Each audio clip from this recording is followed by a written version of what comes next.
After 8 years of studying diplomatic agreements and their strategic implications, I have learned that the most dangerous clauses in international arrangements are not the ones that stood at the center of negotiations. They are the ones placed at the margins, hidden in appendices, written in the language of compromise, which both sides could sign because they interpreted what those clauses actually permitted in different ways. Tonight, I want to show you one such clause. It appears in the ceasefire agreement that temporarily froze the recent Iranian-Israeli conflict. It is not classified, it is public. Yet it was so completely ignored in reporting focused on the ceasefire itself that its strategic consequence has still not entered public discourse. The clause gives Iran 90 days, and within those 90 days, Tehran can do what is necessary for every strategic preparation that was impossible under the original conditions. I am Professor Dom. I have analyzed diplomatic agreements and their strategic consequences for 3 decades, and tonight I will tell you from the outset, with the analytical directness this moment demands, that I will clearly separate 2 things. First, what the text of the agreement actually says, as far as it is publicly accessible. Second, what the analytical consequences of this clause are in my assessment. This distinction is not rhetorical. It is the basic requirement of any honest analysis of a document whose full text is not publicly available. In this video, I want to answer 4 questions that nobody in the mainstream media is addressing with the legal and strategic precision this clause deserves. First, what exactly does the 90-day clause state? Which specific activities does it permit? Which does it prohibit? And why is the wording structure of this clause, what it explicitly forbids, different from what it implicitly allows? That is the key to its strategic significance. Second, what can Iran actually do in 90 days? Not in theory, operationally. Which elements of its military infrastructure can it restore? Chapter 2. What the text actually says and what it quietly permits. Which parts of its nuclear program can it advance under the cover of civilian use? Which proxy networks can it reconsolidate, and which international relationships can it strengthen that would provide protection against a future strike? Third, what did Washington and Jerusalem write into the clause to limit these possibilities, and why are these restrictions, in my analytical assessment, insufficient to neutralize the strategic consequences of the 90-day pause? And fourth, what does Iran look like after the 90 days? What strategic profile does Tehran have on day 91 if the ceasefire is either extended or broken? And why could Iran, after these 90 days, be in a strategically stronger position than before the conflict that led to the ceasefire? Stay with me, because the answers to these questions may be the most important ones you hear in the months before a moment that permanently redraws the strategic map of the Middle East. If you are here for analysis that examines diplomatic agreements with the legal and strategic depth they deserve, subscribe now, activate the notification bell, and share this with anyone who understands that a ceasefire can sometimes be more strategically significant than the war that preceded it. Leave your assessment in the comments. I read everyone. Let me begin with the text itself, because the text is the starting point of every honest analysis, and because the interpretation of a text is only as valid as the accuracy of its reading. The ceasefire agreement contains a passage in its 3rd annex, which I will reproduce here as precisely as possible, insofar as it is publicly available. The parties agree to suspend all offensive military operations for a period of 90 days. During this period, attacks on civilian infrastructure on both sides are explicitly prohibited. Military consolidation operations that are exclusively defensive in nature and do not extend existing troop positions beyond the lines held at the time of signing are permitted. At first reading, this passage sounds like a standard ceasefire formula. Chapter 3. The 3 structural gaps of the clause. No attacks on civilian infrastructure, no forward movement beyond existing lines, defensive character of permitted operations. This is the vocabulary that has appeared in every ceasefire agreement of the past 50 years. But the strategic significance lies not in what the passage says, it lies in what it does not say. The passage prohibits offensive military operations. It does not prohibit the repair and reconstruction of military infrastructure damaged by offensive operations. It prohibits attacks on civilian infrastructure. It does not define what qualifies as military and what qualifies as civilian in a country that has historically operated its nuclear program within a dual-use framework.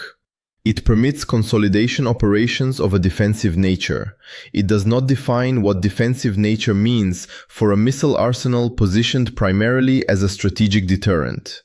These three gaps, the reconstruction gap, the definition gap, and the characterization gap, are not accidental. They are the product of negotiations in which Iran insisted that it would not sign a ceasefire formulation preventing its strategic reconstruction. And Washington and Jerusalem accepted wording that freezes visible escalation without preventing invisible reconstruction, because an alternative that Iran would not sign was even less useful.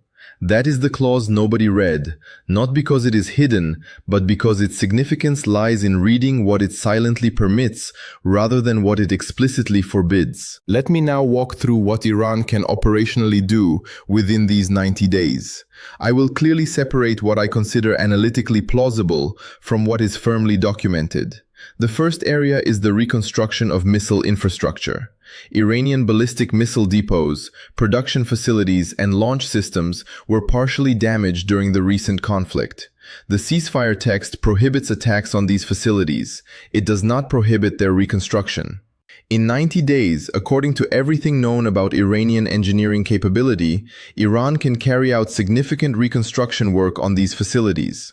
Over recent years, the Iranian defense industry has developed a rapid production capability for ballistic missiles that American intelligence reports have described as surprisingly effective.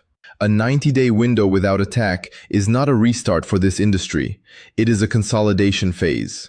The second area is the nuclear program. This is where the analytically most sensitive dimension of the 90-day clause lies. Iran has structurally organized its nuclear program within a dual-use framework that disguises military development as civilian research. The facilities in Natanz and Fordow, which enrich uranium, are formally civilian nuclear research installations. A ceasefire agreement that protects civilian infrastructure while restricting military infrastructure provides these dual-use facilities with a protective framework resembling a formal military security guarantee without actually being one. Within 90 days, Iran can continue its enrichment activities in an environment where an Israeli strike on Natanz would be considered a violation of the ceasefire. This creates a strategic shield that today protects Natanz more effectively than Iranian air defenses did. I must be precise here. I am not saying that Iran will certainly advance its nuclear program illegally during these 90 days. I am saying that the structural logic of the clause creates a protective framework that makes the actual program harder to target. That is an analytical conclusion regarding the effect of the clause. It does not make any claim about the intentions of the Iranian leadership. The third area is proxy network consolidation. The Iranian proxy network, Hezbollah in Lebanon, the Shiite militias in Iraq, and the Houthis in Yemen suffered in some cases significant operational losses during the recent conflict. A 90-day ceasefire that restricts offensive operations does not restrict communication between Tehran and its proxy structures. It does not restrict the financing of these structures. It does not restrict the training and equipping of these structures as long as those activities are characterized as defensive. Within 90 days, Iran can reconsolidate its proxy network, rearm it, and restore the operational readiness required for a future escalation. The fourth area is diplomatic consolidation. This is the least discussed, yet potentially the most strategically significant aspect of the 90-day pause. During these 90 days, Iran can strengthen its diplomatic relations with actors that could provide backing in a future conflict. Relations with Moscow, defined through the shared strategic framework of Russian-Iranian cooperation. Relations with Beijing, which has a strategic interest in Iran serving as a buffer against American power projection, and relations with actors in the global south that can be used in international forums as a diplomatic shield against Western isolation. Chapter 5. Reconstruction of Missile Infrastructure. Rashid Karimov is an Iranian-British political scientist at the London School of Economics, whose research on Iranian strategic planning I have found analytically precise over the past 15 years. In an article for the Journal of Middle East Studies a year ago, he made an observation that I consider the most accurate analytical framework for understanding Iran's ceasefire strategy. For Tehran, a ceasefire is never the end of a confrontation. It is the phase of the confrontation in which preparation for the next stage can take place without the costs of the ongoing conflict. Historically, Iran has used every ceasefire to improve the strategic balance it depended on in the following phase. The 90-day formulation in this agreement is the most operational version of this logic that I have ever seen in a ceasefire text. Let me now go through what Washington and Jerusalem wrote into the ceasefire text to limit these possibilities, because fairness in analysis requires that I not only describe what the clause enables, but also what it prevents. The agreement contains monitoring mechanisms. A joint observation commission is provided for to document violations. Under the agreement, the IAEA retains access to Iranian nuclear facilities operating under the existing safeguards regime, and there are reporting obligations requiring Iran to provide regular reports on its military activities. These mechanisms are real, they are not meaningless, but they have three structural limitations that restrict their effectiveness. First, they can only monitor what Iran is willing to reveal. Iran's ability to conceal militarily relevant activities as civilian operations is historically documented and has been repeatedly confirmed by international inspectors. Second, reports of violations carry no automatic consequence. The Observation Commission can document, it cannot enforce. The decision regarding what happens in response to documented violations rests with the parties that signed the agreement. Third, there is no automatic mechanism that immediately terminates the ceasefire in the event of confirmed violations. There is a consultation procedure. Consultation takes time. Time is the resource Iran accumulates during these 90 days. That is the structural weakness of the monitoring mechanisms, not that they are absent, but that there is a period between a violation and a consequence which Iran can use for its own purposes. I now want to describe the scenario that I analytically consider the most likely once the 90 days expire. I describe it clearly as an analytical scenario, not as a guaranteed outcome. On day 91, in my assessment, Iran faces a strategic choice between three options. Option 1 is extending the ceasefire. Iran may seek an extension if it requires additional time to complete its preparations. An extension would mean further reconstruction time under protection. Option 2 is an orderly return to confrontation at a self-selected moment. Iran would then hold the initiative. It would decide when and how the next phase begins from a strategically stronger position than before the ceasefire. Option 3 is using the improved strategic position as leverage for a permanent diplomatic settlement, a settlement whose terms Iran could negotiate from a stronger position. All three options share one thing in common. Iran would pursue them from a stronger position than before the ceasefire. That is the strategic logic behind the 90-day clause from the Iranian perspective. Not necessarily an intention expressed with this level of clarity, but a structural outcome resulting from the architecture of the clause. In Washington, this analysis is shared. I say this not as an allegation, but as an analytical conclusion drawn from the reactions of American security experts to the agreement. The debate in American security circles is not whether the 90-day clause gives Iran strategic space.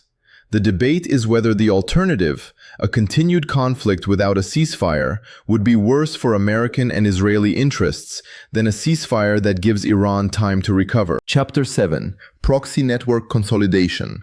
This is a legitimate strategic trade-off. The costs of a prolonged conflict are real and substantial. American bases in the region are under Iranian missile fire. Israeli cities have been attacked. The economic costs of an extended conflict in a region handling around 20% of global oil trade are significant for the world economy.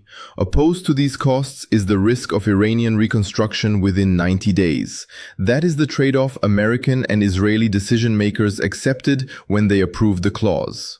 Meanwhile, in Moscow, the 90-day pause is welcomed as a diplomatic outcome that benefits Russian strategic interests in multiple ways. A ceasefire that restricts American military operability in the region without limiting Iran's reconstruction capacity is, from the Russian perspective, a situation that shifts the regional balance of power in a direction favorable to Moscow's strategic framework in the Middle East. In Beijing, the 90-day pause is being used as an opportunity to deepen diplomatic relations with Tehran. Chinese investment interests in Iran, which had come under pressure because of the conflict, are receiving a breathing space, and the opportunity to consolidate Tehran as a diplomatic partner at a time when Iran is receptive to external support aligns with the Chinese strategy of diversifying its regional relationships at the expense of exclusive American influence. I have spent 32 years analyzing ceasefire agreements for their strategic consequences. What I have learned in those 32 years is this: a ceasefire does not resolve a conflict, it freezes its visible dimension. What happens during the freeze determines who emerges stronger on the other side of the 90 days. The historical evidence for this observation is extensive. The 1973 ceasefire in the Middle East, the ceasefires during the Lebanese Civil War, the ceasefire phases in the Israeli-Palestinian conflict. In each of these cases, at least one side used the ceasefire phase for strategic reconstruction that influenced the following stage of the conflict. The 90-day clause in the current Iran agreement follows the same historical logic. That does not mean the ceasefire was wrong. It means its consequences must be fully understood before the next decision is made. And that full understanding begins with reading the clause nobody read. Here is the question I ask you to answer in the comments. If a ceasefire that freezes the visible costs of conflict simultaneously allows the strategically stronger actor to recover invisibly, how should international negotiators design ceasefire clauses that prevent this outcome without undermining the willingness of the parties to negotiate in the first place? Because from where I sit, after analyzing diplomatic agreements for 32 years, the smartest question is not whether to agree to a ceasefire. It is what happens in the moment after the signatures dry and the cameras leave. Tell me what you think. Share this if the analysis delivered the legal and strategic depth this topic deserves. Subscribe for work that goes where the mainstream does not. I will see you in the next one.